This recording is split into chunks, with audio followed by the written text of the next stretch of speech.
يا بنات عاملين ايه؟ عمركم حسيتوا فجأة ان انتوا متضايقين، مش عارفين السبب؟ فجأة تبصوا كده حواليكوا، هتلاقوا البيت متكركب والمطبخ مش مترتب، وتبدأوا تحسوا ان انا حاسة ان في حاجة تقيلة كده على قلبي، او ان انا مش مرتاحة. هقول لكم النهاردة ان شاء الله ازاي تنظيم البيت مش بس بيخلي شكله حلو، لا هو بيأثر على نفسيتك وطاقتك طول اليوم. تفتكروا ليه النظام بيأثر على النفسية؟ هقول لكم. بصوا، هو الدماغ بتحب النظام، لما المكان حوالينا بيكون مترتب دماغك بتقدر تركز وبتفكر كمان أحسن. على العكس بقى، لو في كركبة والأوضة مش متروقة وحواليك المكان مش متروق، إحساس الفوضى نفسه بيديكي إحساس بالفوضى الداخلية، فبتحسي إن انت تايهة ومش قادرة تنجزي حاجة. علماء النفس بيقولوا ان البيت المنظم بيقلل التوتر وبيحسن المزاج لانك بتشوفي حاجة مريحة لعينك. هقولك على خطوات ازاي تكوني فيها منظمة. بس اول حاجة والخطوة يعني لازم تخلي فيه روتين يومي كده عندك، كل يوم بتعمليه. تخصصي 10 دقايق او 15 دقيقة كل يوم قبل ما تنامي، ترتبي اي حاجة بسيطة، كراسي، ترابيزات، او رجعي كل حاجة مكانها. تاني خطوة ان احنا نعمل قاعدة. ايه هي القاعدة دي؟ ان اي حاجة خدتيها لازم ترجعيها مكانها، اي حاجة بتستخدميها رجعيها مكانها على طول. هتوفر عليكي وقت كبير بعد كده في التنظيف.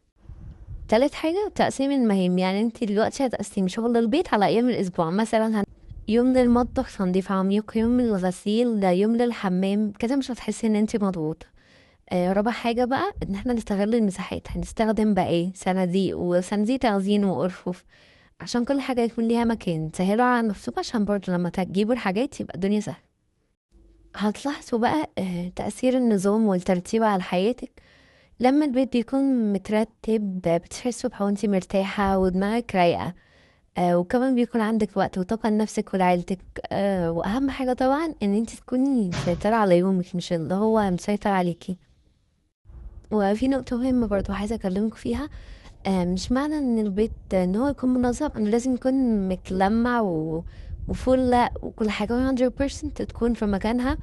لا، انت حاولي ان انت تعملي كده البيت يكون منظم على قد ما تقدري وبأقل مجهود، بالستبس اللي انا قلت لكم عليها. وان شاء الله الموضوع هيظبط معاك. كمان عايزه اقول لكم ان الموضوع ده بالتدريب والممارسه. هو ممكن في الاول الموضوع يبقى تقيل على قلبك عشان برضو مش منظمه ومش متعوده على كده، بس بعدين صدقيني الموضوع هيفرق معاكي جدا. هيساعدك على التخطيط والترتيب لكل حاجة في حياتك.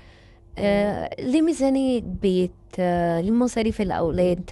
هيساعدك على كل حاجة ممكن تتخيليها. وكمان لو جالنا ضيوف على غفلة، يعني الترتيب والنظام في وقت ما يجيلك ضيوف على غفلة هيرفع عنك الحرج.